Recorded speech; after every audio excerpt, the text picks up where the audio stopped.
The biggest week in gaming in years, it seems like, is about to culminate in a couple of hours, I think, from the time that this initially gets posted with Summer Games Fest. And, well, for the first time in a long time, I'm actually looking forward to that, mostly because, well, I kind of hope that we hear a little bit more from Square Enix in regards to the third part of the Final Fantasy VII Remake trilogy. And I think it's going to happen. I'm kind of hoping it's going to, be there, but kind of think that we're also going to get a little bit of Kingdom Hearts 4 and potentially another Final Fantasy remake, but we'll be talking about that in very short order. But of course, there's been other things and other events that have gone on this week. Okay, we talked about it a little bit earlier. I think yesterday that video came yesterday or the day before. Regardless of that, but you had the State of Unreal event where you had the CD Projekt Red and the Witcher 4 people come out and say, hey, take a look at our NPC interactions. It's totally gameplay. Well, it's not really gameplay in so much as it's a tech demo. And, you had some stands that were going out there going, oh, just let people like things. It's like, nah, stop letting companies gaslight you and misrepresenting a product, okay? Like, if this was going to be a tech demo for Unreal 5, you could go the way of benchmarking tools and simply showing you, flashy animations and the potential for Unreal Engine if that's what you wanted to do. But no. You wanted some artificial hype and you wanted to take away and detract from any negative criticism that you could have been getting and still dealing with in regards to the reveal of The Witcher 4. But that's totally fine, man. Whatever. Everybody's pretty much forgot about that. And I would imagine I wouldn't, and again, that's something else that I don't think I would be terribly surprised about seeing a little bit more, given the fact that Summer Games Fest is going to be, 2 hours long in a presentation. That's about the only thing that I'm not necessarily looking forward to, because most of these better presentations that we've been seeing from companies and over the past year or so, okay, they've really picked up. Like, there's been a couple of duds recently, but for the most part, I thought that they've been pretty decent. But yeah, they've been in on and around half an hour to an hour, but 2 hours, it might be a little long. You might be dragging things out just a little bit. But all that said, there's still going to be more content in that 2 hours than what you're likely to get out of the Switch 2, because that also dropped. And honestly, I don't really know how well it's going, okay? Because you got the Nintendo faithful, and they're very much liking Mario Kart DS. Oh, I'm sorry, Mario Kart 8. I'm sorry, Mario Kart 8 Deluxe. No, this is Mario Kart World that just looks... Well, okay. Some of the I honestly like. Okay, yeah, this is YouTube or Twitter video rather. No, not YouTube, but still, like, it's a little bit compressed. But honestly, okay, cool. It's got Tony Hawk's grinding mechanics, and you can go on the walls. Yeah, you could go on the walls in 8. I don't know, man. You press R a bunch and you can flip around. They cooked. I guess good for you if you're happy about it. But honestly, is that worth $80 or $90? Or if you're up here in Canada. No, I was doing a little bit of shopping because I got some shopping that I need to do. It would be today, but tomorrow at the time of recording. But in the near future, okay. And I like to peruse some of the flyers, and the Walmart flyer popped up, and I was just looking through that, and holy fuck, man. I'm going to be interested because a good chance I'll be going down to Walmart or something like that. And I just want to see, right? Because it's tough to tell, okay? Because you see that there's a lot of hype and people were really really looking forward to the Switch 2. I was hearing reports about how excited people are and how this is going to be a huge launch, but then I start to look at the price tags for these things, and holy shit, man, the base console. These are obviously, like, this is for my neck of the woods, but $630 or $700 if you want to get Mario Kart in for the Switch. Or, you could just pay $110. Fuck, man. I've seen it before, but that was the first time I vocalized it, and that really hit different. $110 for Mario Kart. That's it. Or $110 for the Switch 2 Pro controller. That's fucking wild. Or for an extra pair of Joy-Cons, you can pay $125. Or if you want some ancient fucking game, you can pay $100 for a Breath of the Wild on Switch 2, because it loads a little bit better, because yeah, outside of just really unimpressive Mario Kart World footage, that's about the only thing else that you're going to see in regards to people being excited about the Switch 2. Hey, look at a bunch of old games, loads faster. Cool, the last time I seen that type of marketing for a console, that was for the PS5 Pro. Ooh, not exactly looking that great now, are we? But hey, if you turned up to Walmart, okay, if you were in Canada, okay, and you were forking out upwards of $1,000 if you wanted to get an additional controller and potentially one or two other games, or for whatever reason, if you were going to be getting a PS5 Pro, I guess maybe you could have got in on what Nintendo was doing, which is probably about the nicest thing that they can do, right? Because people who pre-ordered a Nintendo Switch 2 from Walmart got the snack and a drink for free. Okay, that's interesting. Walmart didn't advertise it. Said that they want to surprise people with a feel-good moment, which, I mean, yeah, no, that's a little thing that they can do, and congrats to Walmart, man. Like, you know, just handing out stuff like that for free, something that they really didn't have to do, okay? Like, that's awfully nice. I guess it's better than what GameStop is doing, which is putting holes in the screen of your Switch 2, bruh. This is wild, okay? Because GameStop, Nintendo Switch 2 customers hit with punctured screens after the store employees staple receipts to the box, which I would have been pissed off. Well, obviously, okay, you get a console and it's fucking damaged inside the box. That would piss you off to begin with, but GameStop, EB Games, wherever the hell you're at, okay, they've been doing dumb shit like that forever, okay? GameStop, man, like, I pre-ordered my fair share of games, okay, at GameStop. I pre-ordered my fair share of games in general, but they were always the worst place. You know why?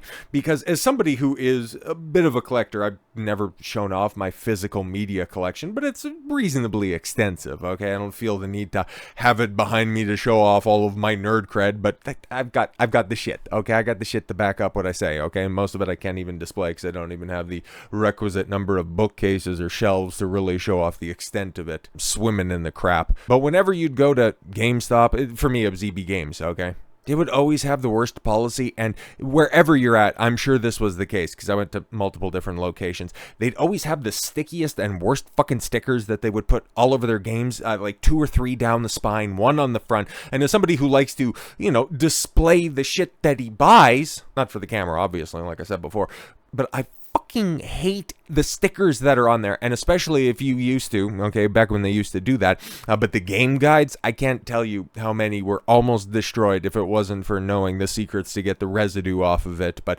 at least when they had the collector's edition guidebooks, which is something else that I don't necessarily want to show off, mostly because, oh boy, I have way too many of those. But thank God those new out the box were shrink wrapped, so if they wanted to get too aggressive with all of their stickers, and then also, hey, you know, you can return this for a pre-order and put their other fucking advertiser stickers on it, that wouldn't destroy the hardcover collector's edition guides. But some of those paperback ones, some of those Brady game guides, I'm not even entirely sure. I might have one somewhere close with a sticker on it, but yeah, some of that residue, that was unforgivable. So yeah, to hear for one, okay, GameStop is putting holes and wrecking the packaging instead of just taping the receipt on there, because yeah, okay, that's normally what they would do when it comes to, you know, pre-ordering a game or something like that. They'd tape the receipt on there to make sure that everybody who pre-ordered their stuff got their stuff on the day that they were going to come pick it up. That used to be, yeah, standard practice, but I would be big fucking mad, okay? Like, especially if I wanted to keep like a Switch 2 in a box or something like that, and some fucking asshole wants to put staples in the box. Oh boy, I would be tight over that. But that's also not surprising coming out of GameStop, especially today. But then also, like, okay, like how chintzy is Nintendo getting when it comes to the packaging of their items? If a fucking staple goes through and punctures the screen, like, it clearly aren't taking care of their very, very pricey hardware. That was another thing that came to mind, but it's kind of wild that that's the most press that the Switch 2 is getting. But like I said, I'll be going to Walmart tomorrow, and I'm going to be checking out to see if there's any Switch 2 stuff that has been taken off the shelf, because up here in Grand Prairie, I'm in a moderate sized city, especially for Canada. I just really didn't see the Switch 2 hype out there in the wild. There were pockets of it on the internet, but overall people were going, the launch lineup is exceptionally weak, and that price tag, man, especially for what you're getting, I don't know. So we'll see. We'll see when we get there. But of course, the other big thing that happened yesterday, or I guess 2 days ago at this point in time, was the state of play. Okay, the 40-minute presentation, which honestly, like, okay, we'll go ahead and address the 800-pound gorilla that's in the room. Not a lot of first-party stuff. And in fact, depending on how you look at that, none at all, really. And then just kicking the can of Ghost of Yote down the road, which for the cinematic trailer that they had, not that bad. Okay, not bad, but to definitely see more of what's going on. Okay, they're going to be having a dedicated event for that next month, which that game definitely needs, because at this point in time, it's kind of like the Switch 2. I know that there's people that are very much looking forward to it, but general hype around that game, it's really not there. And for something that's going to be coming out in relatively short order, yeah, it definitely needs a good showing, but we'll talk about that at a later date, of course. But as an overall presentation, not fucking bad, man. Like, they were going from title to title, and this wasn't just, hey, take a look at our indie slop or something like that. Yeah, a couple of them looked pretty pathetic, but relatively speaking, man, like, it was pretty good. It was pretty damn good. One of the better PlayStation events in a very, very long time. And IGN has a total breakdown of everything that was announced. And holy fuck, it was actually reasonably extensive. And outside of the shit that didn't really land or pique my interest, okay, Hiragami's Mystical Journey, okay, I don't know about that one. This Baby Steps, it looks kind of weird. Oh, damn it.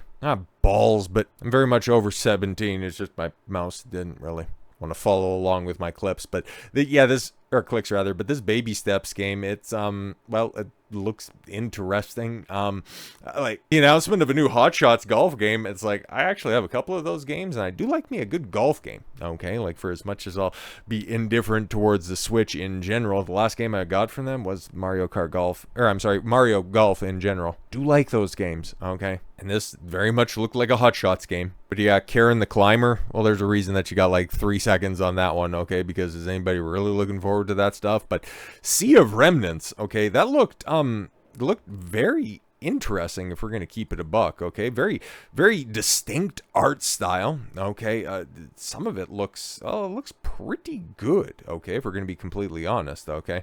A little bit of gameplay and very nice cinematics letting you know exactly what you're going to be in for. And Joker Studios announced Sea of Remnants today, all right, which can be described as an ocean adventure RPG simulator, survival building, okay, so it's a whole bunch of stuff, okay?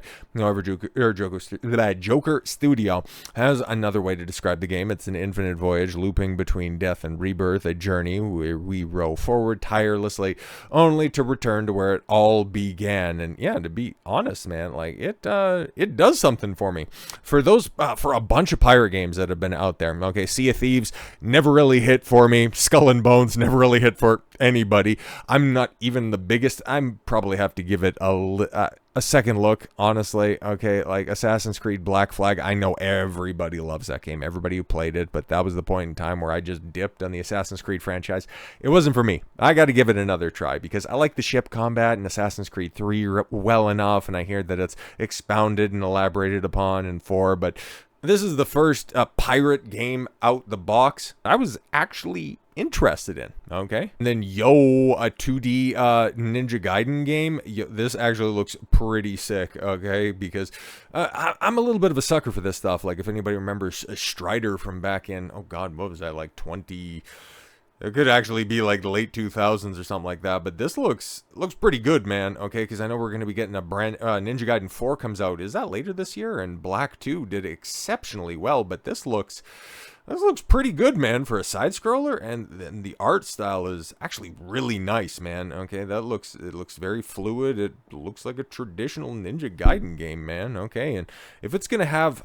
well, even if it is just kind of not stereotypical, but just traditional level-based combat and doesn't have any Metroidvania aspects to it, that'd be totally fine. But it really does, it harkens back to Castlevania as well, and that, yeah, man, it looks pretty damn good. Okay, it looks pretty damn good. And it's coming out in relative short order. Yeah, July 31st. Okay, so yeah, that's a quick turnaround. And a proper Mortal Kombat collection. Okay, yeah, you have 1 through 4. Oh no, I'm sorry. What? Oh my god, I actually didn't see the full splash screen on that.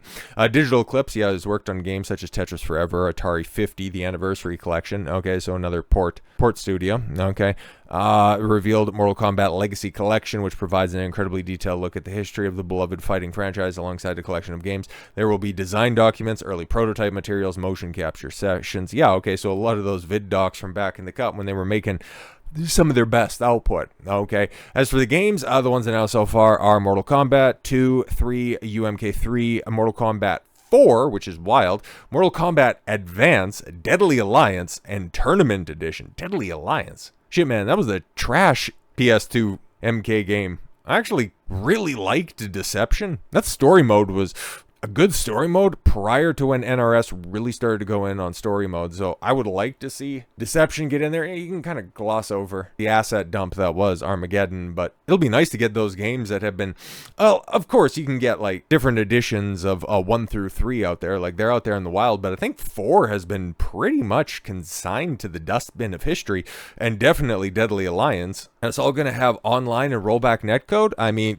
that's a hell of a great thing. Hopefully it comes out sooner rather than later. I'm actually excited about that. And this one, I actually have no idea. Oh, fucking gay, but this game looked fucking weird if we're going to be completely honest, okay? And a new Thief game since, oh, Jesus Christ, what? Thief 4 in the late 2000s? Unfortunately, it's a VR game, and it's so funny, right? Because VR, all of that shit has been around for quite a while at this point in time. I know I don't need to just, harken back to the olden times, but ever since, like the Oculus Rift and HTC Vive started to pop on the scene, and what was that, the mid 2010s, early 2010s, something like that.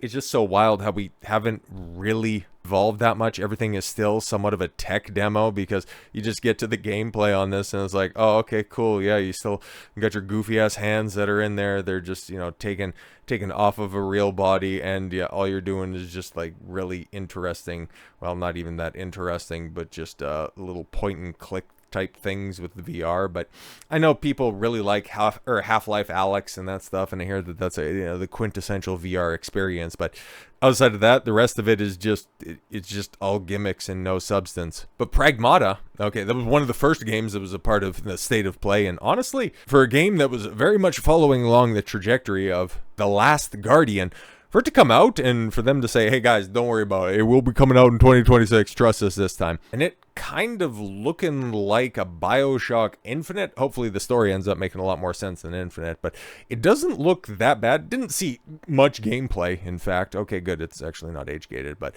yeah, you got the little girl who doesn't seem that annoying, oh my god, and then you got a guy that looks, a main character looks kind of interesting. So I don't know, probably not like a horror. It really looks like a meld between Dead Space and BioShock Infinite. Okay, so it kind of scratches a certain itch. I'll definitely have to see a lot more about this, but the gameplay that you've seen, I mean, it doesn't look like a cringe Capcom escort mission dragged out to an entire game. She's obviously Diana. She gets a little name at the end. She's going to be helping you out with her mystical powers. I think it could be cool. I really do think it could be cool. And Neo 3, okay, I think this was probably one that people didn't see coming. Like, I've heard this idea bantied around for a little while. Like, it's been a minute since Neo 2 came out. So, yeah, we're about due for a Neo 3. And there's a bunch of memes that are out there. It's like, oh, yeah, PlayStation going and keeping up with their track record of announcing a samurai game every time that they turn around. And it's like, yeah, Neo 3. It's, well, I'm not a big Souls-like guy, so it's not really doing a lot for me. I'm more or less looking forward to the Onimusha reboot. Like, that'll be fun. But, oh, there's a demo out right now. And yeah, I'm just glancing over some stuff that doesn't really do all that much for me. Okay, yeah, I'm not a Metal Gear Solid guy. And in fact, I think that it's all convoluted trash. But I digress. Yeah, one of the big ones. Okay, Final Fantasy Tactics. Okay, the OG. The OG gets a remake. And it's getting updated. And there's some people, it's kind of like with the Neo 3 thing, okay, and they're pointing out certain things, all right, and I got a bone to pick with a couple of people that are out there, okay, and yeah, they're telling you Creative Studio 3, so yeah, these are the people that normally focus on these, Evil East and the smaller title Final Fantasy games that are out there, and it, well, looks an awful lot like, it looks like the Final Fantasy Tactics that you remember that I have always intended and meant to play, but it was one of those, it was the PlayStation game that, that was the only Final Fantasy game that I didn't get. I think on PSP, I do have a copy of War of the Lions, but as somebody who has like a 3XL sized hand, okay, like holding on to the PSP with the claw, it was never going to work. Okay, it was definitely not going to be something that I was going to injure myself to play. But yeah, I guess now you have the opportunity, and the way that they're going to be presenting this is you're going to have the classic and you're going to have the updated version, which is awesome, man. It's fantastic. The classic version unites the graphics and gameplay of the original with the renowned War of the Lions translation. All right, cool. And then you got the enhanced version. Okay, the enhanced version features a renewed interface, extensive additions and adjustments to the story, fully voiced dialogue, and much more. Oh, but what is everybody picking up on? What does everybody pick on? Oh, there's adjustments to the story. The ethics department strikes again. Oh, Neo with the demo. Okay, I guess that's where they're getting it from. Oh, Neo 3 is gonna have it has body types. That means it's non-binary for me.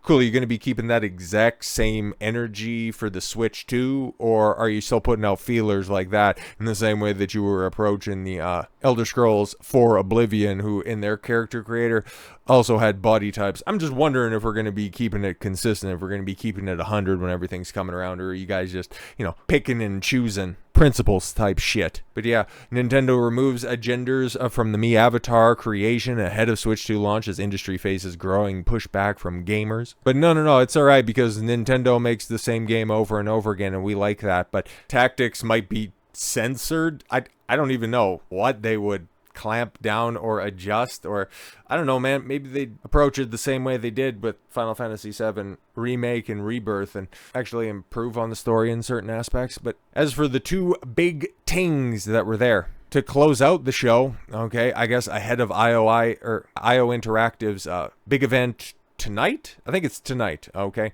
You got the first trailer for First Light for the 007 prequel game, and honestly, I'm not that mad at it, okay? Some of it looks pretty good, okay? It's just a big cinematic, okay? All said and done, and yeah, you got some big names that are on it, but it's interesting, right? Because, did we get past the logos on this one or anything like that already? But okay, yeah, so you got IO, and then you got Amazon MGM, yes, Studios. So this is very much indicative of how Amazon and MGM Studios is going to be handling both James Bond when they finally get around to making the movies, and also indicative of how they're going to be handling a Tomb Raider game whenever they get around to that as well, because they still own the rights in that respect. And yeah, a lot of people are pointing out at the beginning, oh my god, James Bond got the DEI treatment, there's so much woke stuff in it. It's like, it's a cinematic with people talking, but when we eventually get around to James Bond himself,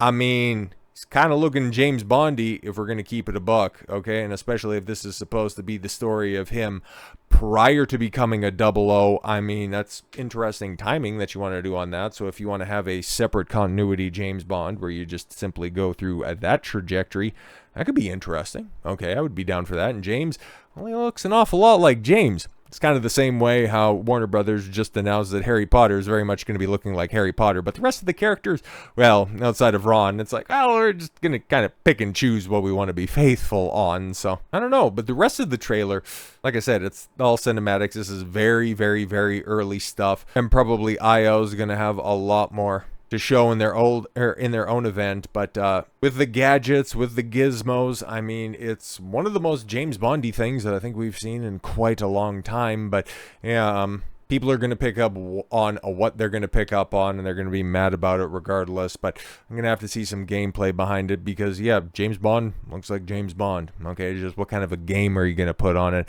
Which leads us to the game that closed out the show, okay, that I don't think anybody had on their scorecard. Okay, Marvel Rivals, if they decided to do a 4-on-4 Marvel vs. Capcom, like, what? Okay, Marvel Tokon Fighting Souls. It's kind of a mouthful. Doesn't quite roll off the tongue the same way that Rivals does, but is a 4-on-4 fighting game from the developer of Guilty Gear, which is another one. Is like, I beg your pardon? Okay, because people were thinking, okay, especially how well the MVC collection just did for Capcom, you would be thinking that, okay, maybe somebody out there would be trying to run back potential for, I don't know, like UMVC 3. Okay, we could do a re-release of that, or hell, maybe even just kick the doors open and do a full-on MVC 4. But no. Instead, you're going to be getting the guys that made the best Dragon Ball game in a decade in FighterZ, which is still going strong. and you're gonna do one of the smoothest looking fucking fighting games that I have seen in a minute in Arc Sys. It's like, they're quite good, okay, because Guilty Gear is flashy, and oh my god, Strive is, it's, oh boy, it's one of the tightest experiences in a very long time. And yeah, if they're going to be doing it Marvel style, and it's got a lot of that art design that made Rivals still so successful, like Captain America looks fucking awesome, Star-Lord looks great, Superman looks fan-fucking-tastic, and yeah, they got cringe Ms. Marvel in there, but that's whatever, man. But yeah, we got this playing in the background, and then you got Ghost Rider. You got Ghost Rider in this motherfucker? That's awesome. It's been a minute, and the fact that he hasn't been announced in some form or fashion for stupid ass Doomsday, it's I don't know, maybe Nick Cage is going to be one of those, you know, just secret guys. And then you got Doom in here looking, honestly, man, like super fucking awesome. And he's got a gun. Oh my god, Doom's got a gun. Wish he'd have his chair, but you can't get everything that you want. But there's one more character that's in there that's kind of letting you know exactly what we're doing. All right, yeah, we got Storm, and Storm's looking pretty good, okay? I mean, not quite Symphony or Revo, but we'll take exactly what we can get. But Arc System Works, rather, the developer of Guilty Gear and Dragon Ball FighterZ, has confirmed it is working on a 4v4 fighting game called Marvel Tokon Fighting Souls, and is set to be released in 2026 for PS5 and PC. And yeah, a bunch of those games that were released were, actually, I think most of them were going to be coming out on both PC and PS5, if not just multi-plat releases, and that's a fantastic thing, man. And for the first time in a long time, there wasn't anything overtly in your face trying to push a message. There was nothing that really drug you out of it and went, ooh, that's going to age about as well as cottage cheese on a radiator. It was just games. And it's so nice that we're getting back to a point where you can judge the quality of a game by what it presents instead of what it's hoping to represent. I hope Summer Games Fest is a lot like that, because for a long time, man, like I do love me some video games, okay? And while Hollywood is lagging in regards to TV and movies when it comes to getting the message out there, I think that there's enough competent people out in this very decentralized gaming landscape that can properly bring this industry up, even if it does just rely a heavy amount on the East as the predominant entertainment medium. Gaming is at that point right now, but just to really elevate it even further and take this cultural malaise to the next level, I could be a little bit optimistic, or I'm sorry, a little bit too idealistic. And maybe all of these games are just going to be woke trash at the end of it. They're all just going to crash and burn, and we'll just all point and laugh at the failed fucking abominations that come out of it. But at some point, things have got to turn around one way or another. And all things considered, Sony actually did something good for the first time in a long time. And like I said, I hope Summer Games Fest is decent, and, well, I hope Nintendo can put out some games to give people a reason to be excited for the Switch too. So with all that said, thank you all very much for the gift of your time. I've been Don Coswell, and I want you to follow your gut and get after it. Take care, everyone.